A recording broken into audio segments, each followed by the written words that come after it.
Good morning, Bryson. Good How are morning. you, brother? I'm doing Man, pretty good. thank you so much for coming on the show, dude. My pleasure.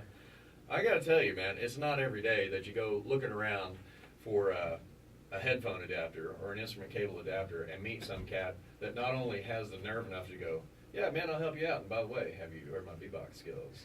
And then beatbox right in the middle of the store, and then come with the thunder, dude. You've got it in the code, man. That was just impressive. Thank you. Now you have your fiance here. Who's this? This is Lauren Day.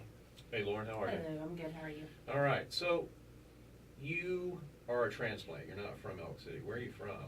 I was born in Austin, Texas, but I moved around constantly for jobs, various things.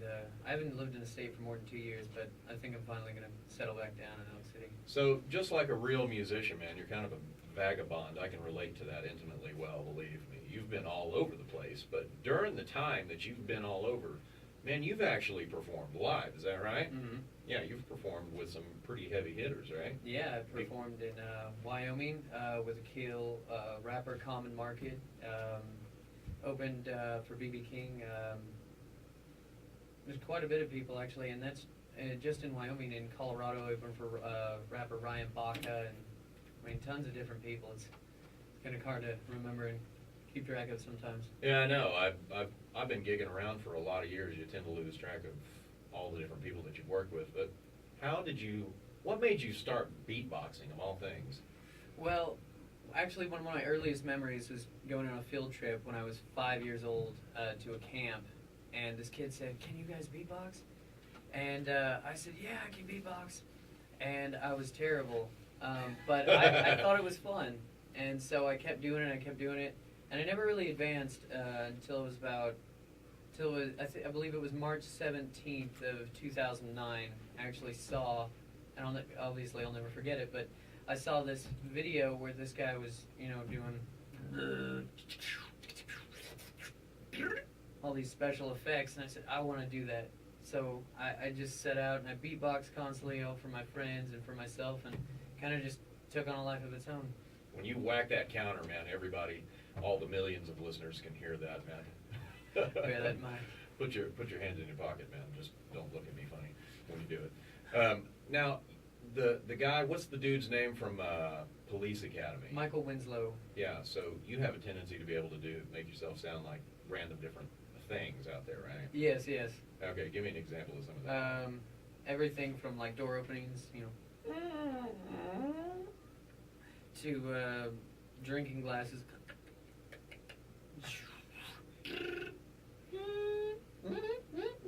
Police scanners and radios. All sorts of different special effects. Little Wow. sounds you can throw together.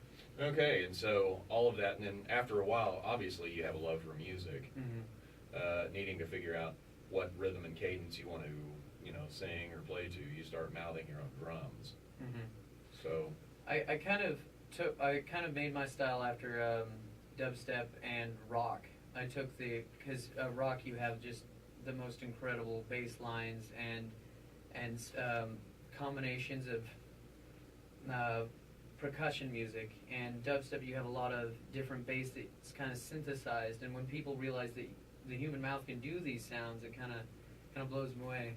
And it blows me away. I'll actually be beatboxing and find myself being impressed by what's coming out of my mouth while I'm doing it. wow.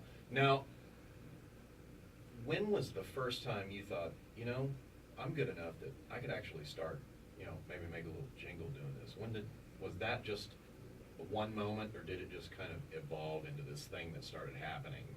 Well, I lived in Oklahoma City for a while, and I kind of just took little opportunities when I could. Performed at open mic nights and things, and then I kept getting asked by people, to perform. I had no idea where some of these places were, but they'd say, hey, you should come over here, and I was always really excited. It always meant a lot to me, because I know it seems very simple and kind of a very tiny part of life, but making music is the biggest part of my life, other than my fiance. Well, I can certainly relate to the need to make music. Like I said, I've been doing it since I was a child, and it's kind of cool that for me personally, I always knew that I wanted to play bass. First, I tried to sing bass, and that didn't work out. But I could play the thing, but I've done it ever since I was a kid, you know, and all the other things that I do just kind of went to go feed that habit, you know, and so sounds like you kind of do a little bit of the same thing, and you've been all over the place, but so you started gigging around, started making a little money, and just moved to all these different places, and so God has landed you right here in my lap, and so I'm ready to hear you make some noise, so just go for it. Alrighty, let's do it.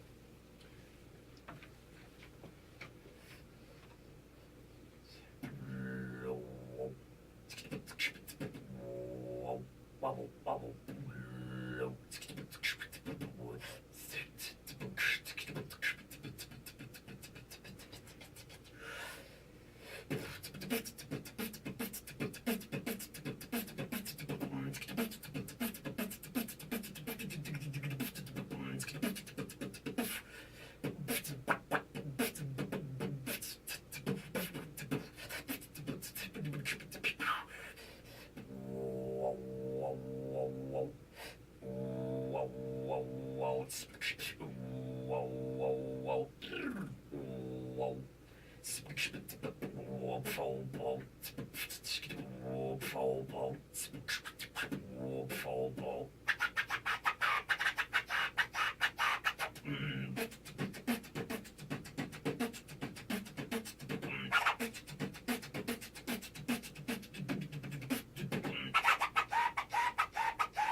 All right. Right on, man. Okay, now you have your fiance here with you, and I understand that she's an incredible singer. Incredible. Yes. Okay, so you guys, during the break, you just gave me a little taste of what you guys actually do together. Mm-hmm. That just floored me. So you said Adele, she didn't like that, but I don't care about what she didn't like. She does sound like Adele. She does. Her pitch is incredible. All right, so look, we got to take a break. When we come back, we're going to spin a little tunage. Then we're going to come back. We're going to listen to you guys perform together, all right? Sounds excellent. All right, good deal. All right, 28 after the 7 o'clock hour. We got to take a break. Back with more from Bryson and his fiance after these words.